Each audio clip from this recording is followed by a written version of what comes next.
হবে। আসসালামু আলাইকুম ওয়া রাহমাতুল্লাহি ওয়া বারাকাতুহু।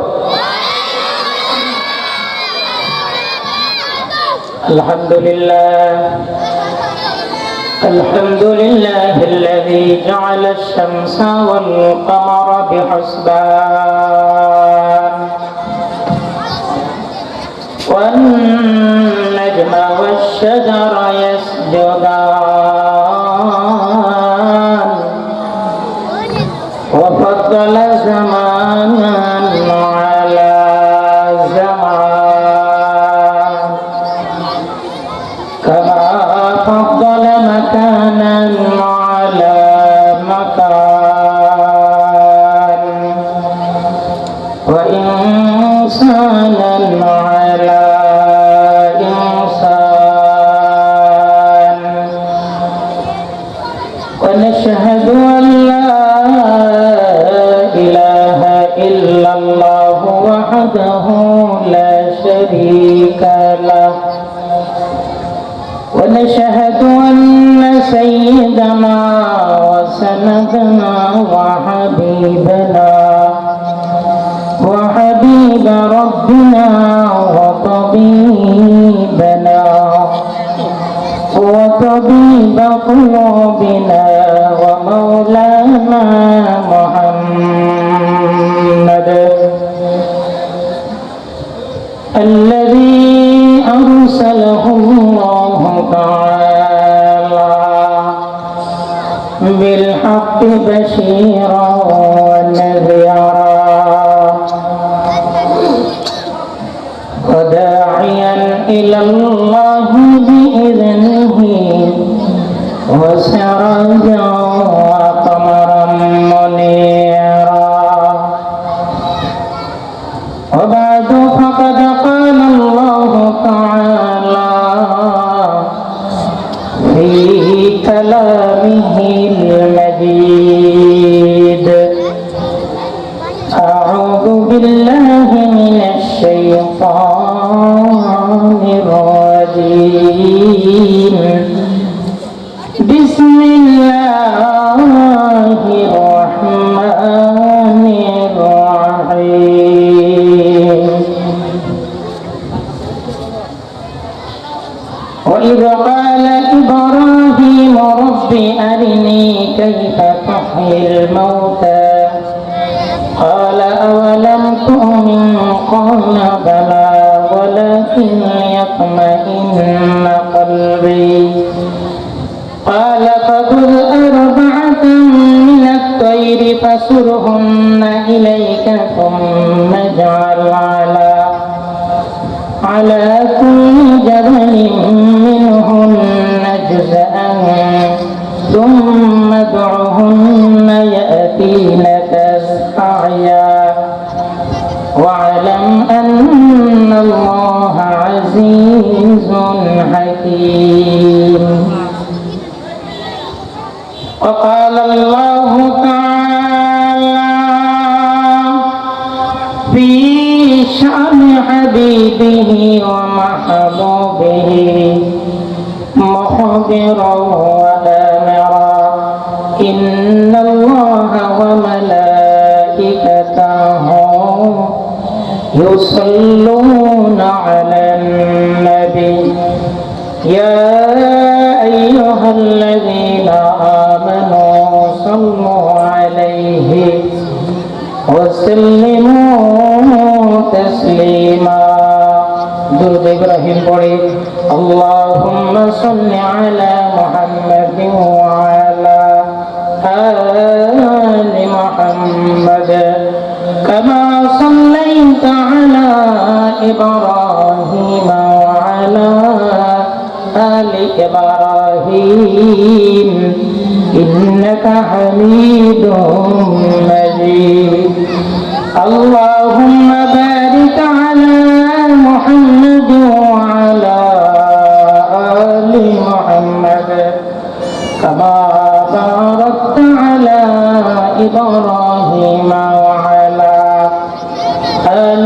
إبراهيم إنك حميد مجيد توحيد की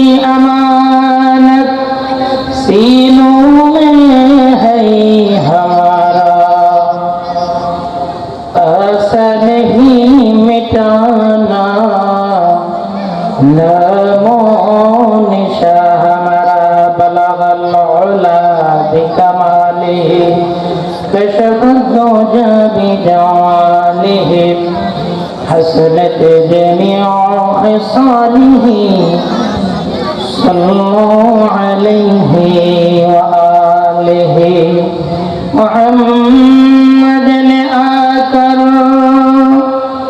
कुफर को मिटाया, कुफर को मिटाकर सदाकत बताया। बलगल उला बिकमालिही कशफद्दुजा बिजमालिही हसनत जमीउ खिसालिही হাজারো ব্যথা বেদনার পরে ফিরে আসুনি তুমি আপন ঘরে, দিনের আলো তুমি ছড়িয়ে দিতে চলে গেলে মদিনায় মক্কা ছেড়ে। হে রাসূল তোমাকে ভুলি আমি কেমন করে, হে রাসূল তোমাকে ভুলি আমি কেমন করে। খেয়ে না খেয়ে দিন প্রচারের কাজে নিজেকে দিয়েছ বিলিয়ে, তাইফের কাফিরেরা চিনল না সে আলো, দুষ্টু ছেলেদের পিছু দিল লেলিয়ে। আঘাতে আঘাতে ক্ষত বিক্ষত হয়ে সারা শরীর থেকে রক্ত ঝরে। হে রাসূল তোমাকে ভুলি আমি কেমন করে, হে রাসূল তোমাকে ভুলি আমি কেমন করে। লা ইলাহা ইল্লাল্লাহ, লা জয় লা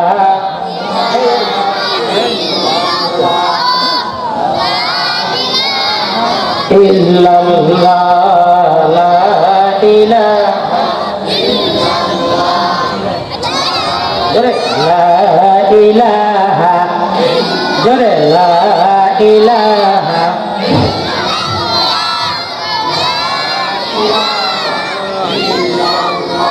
আল্লাহ নামের জিকির করবে যারা, আল্লাহর কাছে প্রিয় তারা। আল্লাহ নামের জিকির করবে যারা, আল্লাহর কাছে প্রিয় তারা। আল্লাহর কাছে প্রিয় যারা, জান্নাতে প্রবেশ করবে তারা। লা ইলাহা জয় লা ইলাহা ইল্লাল্লাহ, লা ইলাহা লা ইলাহা ইল্লাল্লাহ, লা ইলাহা লা ইলাহা লা ইলাহা। যার দিলে আছে আল্লাহর ভয়, আল্লাহ আল্লাহ সব সময়। জোরে যার দিলে আছে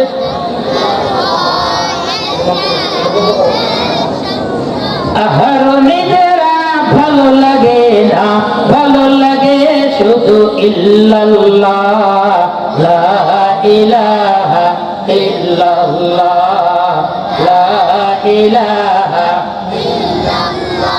লা ইলাহা ইল্লাল্লাহ মুহাম্মাদুর রাসূলুল্লাহ। আলহামদুলিল্লাহ, আল্লাহ তাআলা দরবারে শুকরিয়া। রিয়াজুল জান্নাহ কেন্দ্রীয় জামে মসজিদ আল মাদ্রাসাতুল আরাবিয়া কানজুল উলুম কর্তৃক আয়োজিত আজকের এই মাহফিলের সম্মানিত প্রধান অতিথি, বিশেষ অতিথি, সভাপতি, সকলকে বক্তৃতার শুরুতে জানাই অন্তরাত্মার স্থল থেকে মোবারকবাদ। সম্মানিত উপস্থিতি, আমরা মাহফিলে আসতে পেরে খুশি না বেজার? কথা বলতে হবে খুশি না বেজার? কথা বলতে হবে খুশি না বেজার? আমরা যারা বাহিরে রাস্তাঘাটে বিভিন্ন জায়গায় চলাফেরা করছি, আমরা মাহফিলের প্যান্ডেলে এসে আমরা বসে পড়বো। আল্লাহ আমল করার তৌফিক দান করে, বলেন আমিন। কেউ যেটা দেখে না সেটা দেখেন কে? জোরে বলতে হবে কে? কেউ যেটা শোনে না সেটা শোনেন কে? কেউ যেটা দেয় না সেটা দেন কে? এই আল্লাহ তাআলার দরবারে শুকরিয়া আদায় করছি। জবান খুলে বলেন আলহামদুলিল্লাহ। এই আল মাদ্রাসাতুল আরাবিয়া কানজুল উলুম, এই মাদ্রাসার ছাত্ররা গভীর রাতে উঠিয়া ঠান্ডা পানি দিয়া ওযু করিয়া, ছোট ছোট বাচ্চারা কোরআনে কারীম যখন নাকি তেলাওয়াত শুরু করে,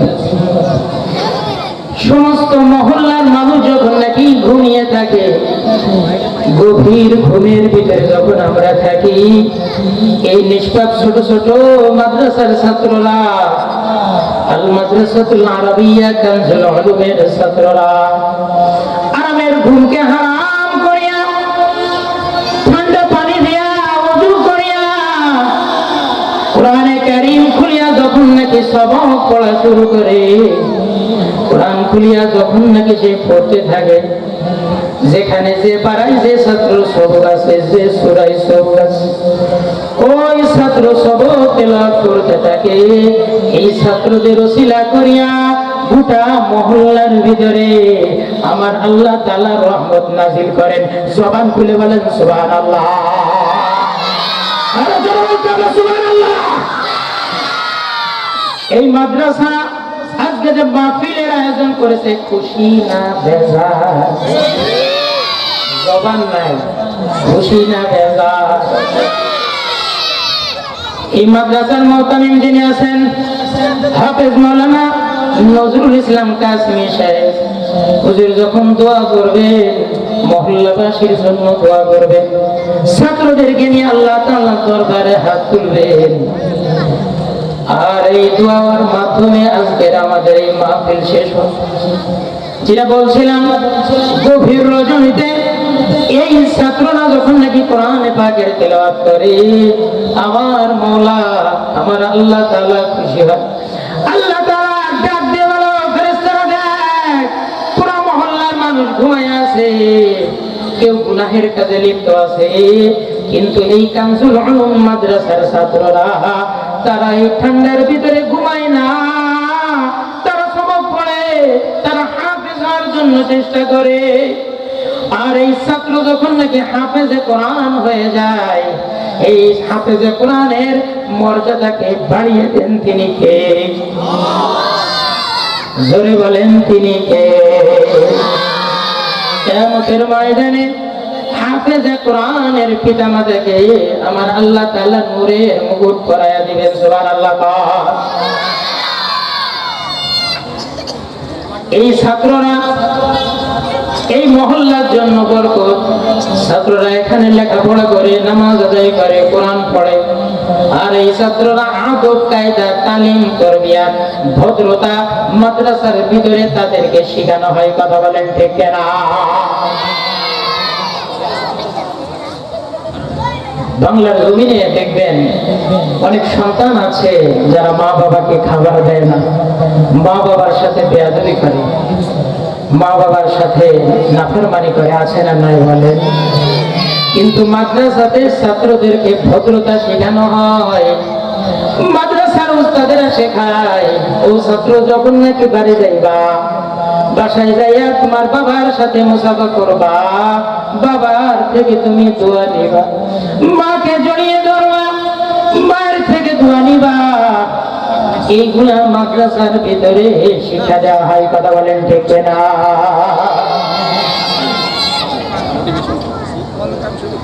যারাই বড় বড় আল্লাহর ওলি হয়েছেন, সবাই মা বাবার খেদমত করেছেন।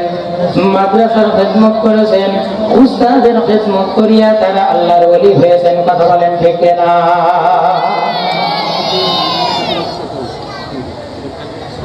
এই জন্য এই ছাত্ররা যখন নাকি মাদ্রাসার ভিতরে ইলমে দ্বীন শিক্ষা করে, কোরআন পড়ে, কোরআন শিখে, এই মাদ্রাসা আমাদের প্রত্যেকের জন্য, আমাদের মহল্লার জন্য দরকার আছে না?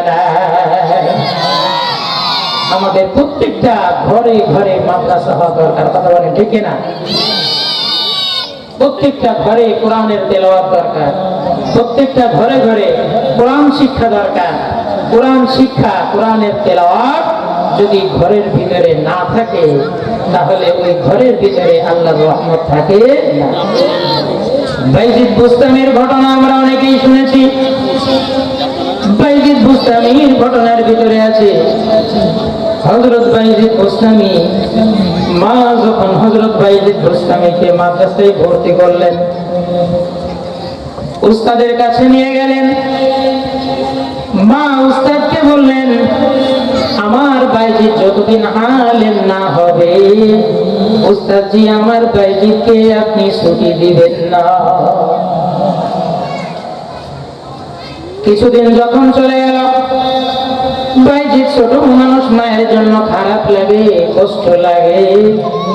আর রাত্রে বেলায় যখন নাকি ঘুমায়, মায়ের কথাগুলা মনে পড়ে, কষ্টটা মনের ভিতরে লাগে।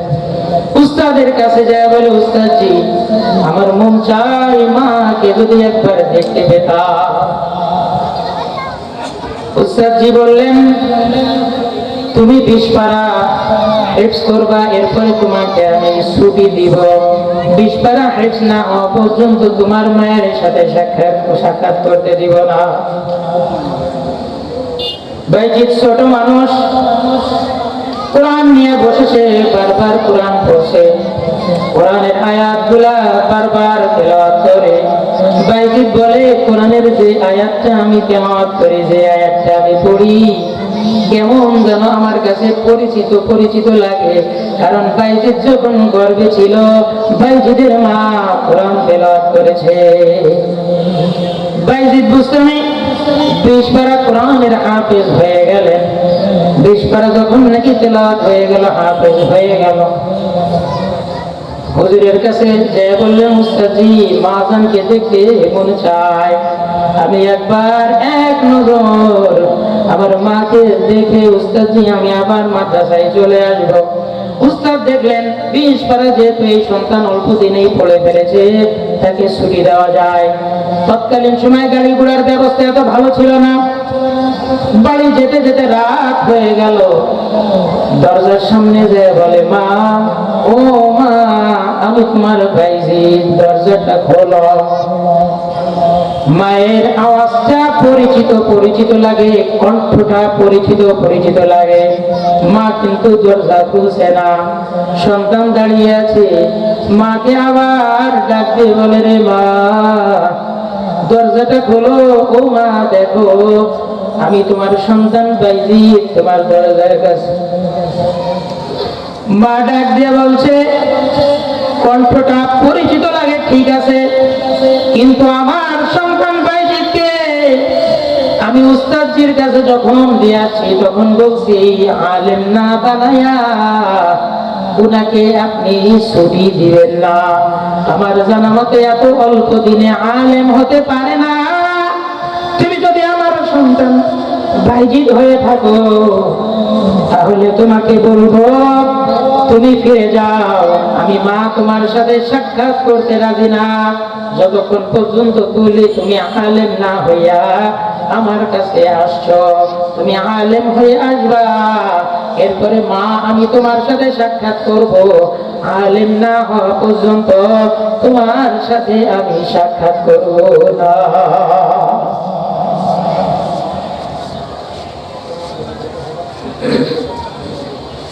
বাইজিদ মাদ্রাসায় ফিরে গেলেন, মায়ের সাথে কোনো সাক্ষাৎ হলো না। মাদ্রাসায় যাওয়ার পরে মনটা খারাপ। উস্তাদজি বলেন, কি রে বাইজিদ, কি হলো রে? বাড়ি গেলে মন আরো ভালো হওয়ার কথা, কিন্তু মনটা খারাপ হয়ে গেল। ব্যাপার কি? বলে উস্তাদজি কি বলবো, বাড়ি গিয়েছিলাম কিন্তু মা জান আমার সাথে দেখা করে নাই। উস্তাদ বলছে মা কি বাড়ি ছিল না?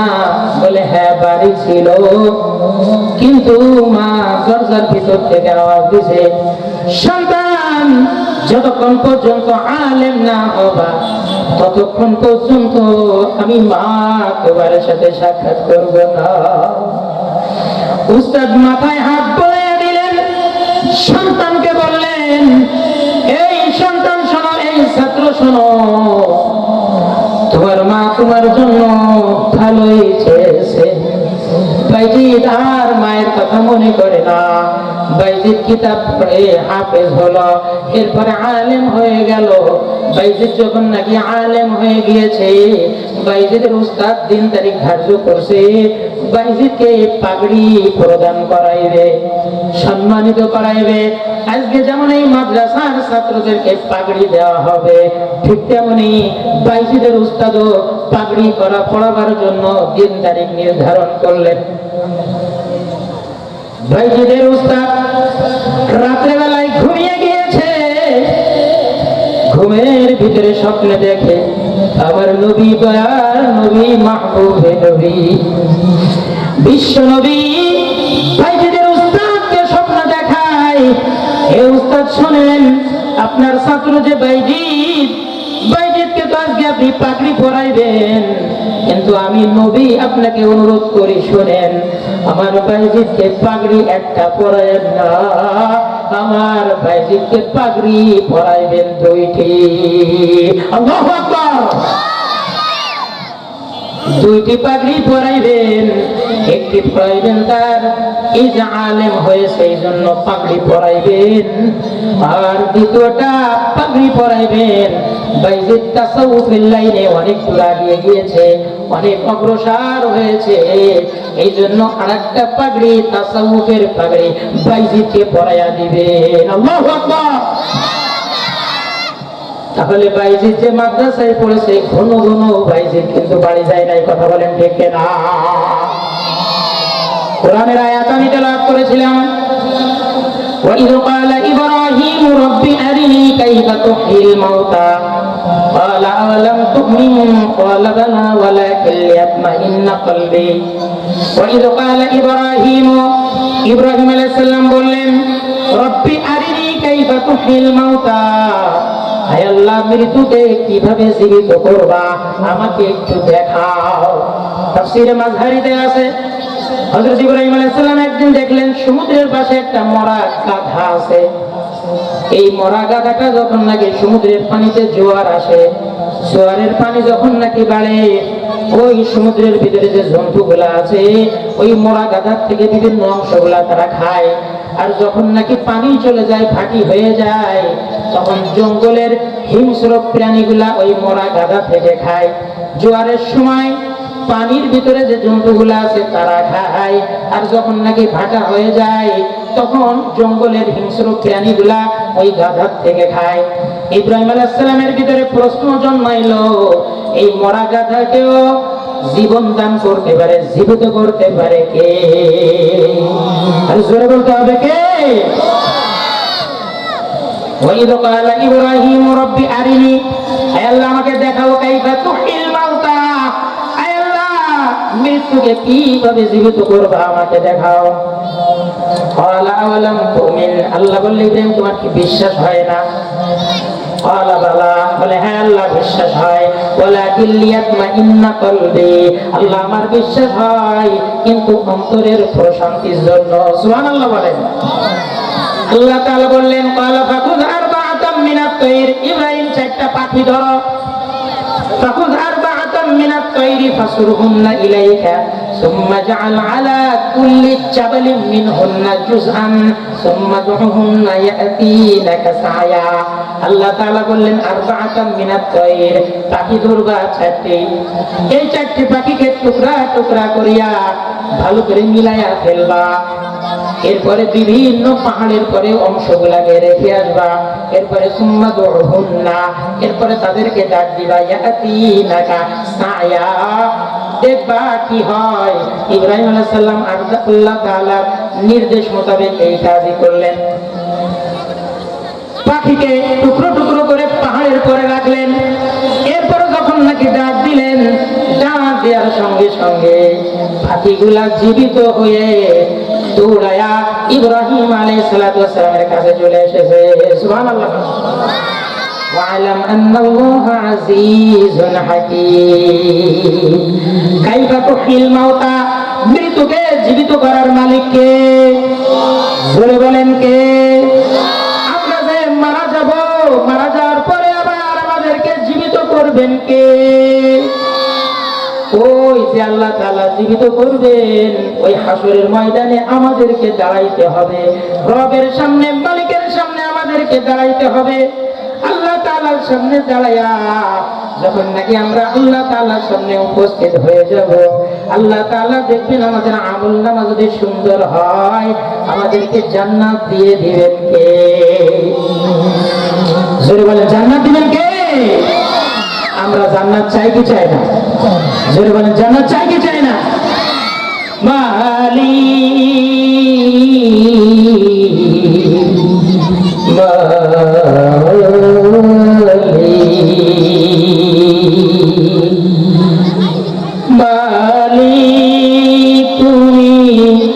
জান্নাতে তোমার কাছে আমার একটি ঘর বানিয়ে দিও, একটি ঘর বানিয়ে দিও। মালিক তুমি জান্নাতে তোমার কাছে আমার একটি ঘর বানিয়ে দিও, একটি ঘর বানিয়ে দিও। সে বিভীষিকাময় মহাদিনে তোমার প্রতিবেশী করে নিও মালিক, মালিক, মালিক তুমি জান্নাতে তোমার কাছে আমার একটি ঘর বানিয়ে দিও, একটি ঘর বানিয়ে দিও। আল্লাহ কবুল করে বলেন আমিন। আর বলেন আমিন।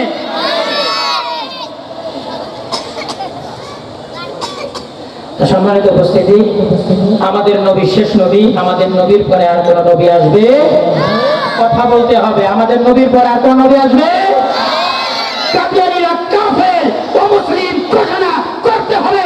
কথা বলেন ঠিক না? আরে কথা বলেন ঠিক না? রাষ্ট্রীয়ভাবে কাদিয়ানীদেরকে অমুসলিম ঘোষণা করতে হবে। কথা বলেন ঠিক না? সম্প্রতি সময় বাংলার জমিনে আমরা লক্ষ্য করেছি এই ইসলাম, তারা একের পর এক মুসলমানের পরে তারা অত্যাচার, জুলুম, নির্যাতন, নিপীড়ন তারা চালিয়েই যাচ্ছে। আর আমরা মুসলমানেরা নাকে তেল দিয়া আমরা ঘুরিয়ে আছি। আরে কথা বলেন ঠিক না? আমাদের আইনজীবী সাইফুল ইসলাম আওলিফকে এই ইসলামের সদস্যরা নির্মম ভাবে তারা হত্যা করেছে। রাজধানীর শাহীবাগে তারাবির নামাজ চলাকালীন সময়ে এই ইসলাম তাদের পরে হামলা করেছে, নামাজরত মুসল্লিদের পরে হামলা করেছে। এই মাহফিল থেকে ঘোষণা দিতে চায়, হিন্দুরা এত বড় সাহস কোথায় পায়? বাংলার জমিন, শাহজালালের জমিন, শাহ মাকদুমের জমিন, শাহপরানের জমিন, এই জমিনে কোন ইসলামের ঠাঁই হবে না, হবে না, হবে না। কথা বলেন ঠিক না? আমরা মুসলমানেরা ভদ্রতাকে আপনারা পুঁজি করে যা মনে চাই তাই করে যাচ্ছেন। মুসলিম জাতি ভদ্র জাতি, সহিংসতাকে তারা পছন্দ করে না। একের পরে এক তারা মুসলমানদের পরে জুলুম অত্যাচার করছে, নির্যাতন করছে, আলেম ওলামাদের পরে অত্যাচার করছে। আলেম ছাড়া বাংলার মানুষ নামাজ ঠিক মতন ভাবে আদায় করতে পারবে না। কথা বলেন ঠিক না? নামাজ, রোজা, হজ, যাকাত, কুরবানি এই সব কিছুর জন্য জরুরি হলো এই কানজুল উলুম মাদ্রাসার মতো মাদ্রাসায় যে সমস্ত শিক্ষার্থীরা শিক্ষা গ্রহণ করে তাদেরকে শিক্ষা দেওয়া হয় উম্মতকে, জাতিকে কিভাবে নামাজ শিখাইতে হবে, আল্লাহ ভোলা মানুষকে আল্লাহ তাআলার সাথে সম্পৃক্ত করাইতে হবে। কথা বলেন ঠিক না? যারা বাধা দিতে চায়, যারা বাধা দিতে চায় তারা আমাদের শত্রু। শত্রুর সাথে কোনো আপোষ নয়। কাদিয়ানীরাও আমাদের শত্রু। রাষ্ট্রীয়ভাবে কাদিয়ানীদেরকে অমুসলিম ঘোষণা করতে হবে। কথা বলেন ঠিক না? জোর দাবি জানাই, সামনে যদি কোন ইসলাম বাংলার কোন মুসলমানের পরে আঘাত আনে তাওহীদি জনতা চামড়া খুলে দেবে। কথা বলেন ঠিক না? সম্মানিত উপস্থিতি, আমরা যারা বাহিরে ঘোরাফেরা করছি সকলকে অনুরোধ করবো মাহফিলের প্যান্ডেলে এসে আপনারা বসে পড়ুন। মা বোনদের জন্য আমরা প্রজেক্টরের মাধ্যমে ওয়াজ শোনার ব্যবস্থা রেখেছি। মা বোনেরা আপনারা নির্ধারিত স্থানে আসন গ্রহণ করুন আমাদের প্যান্ডেলে।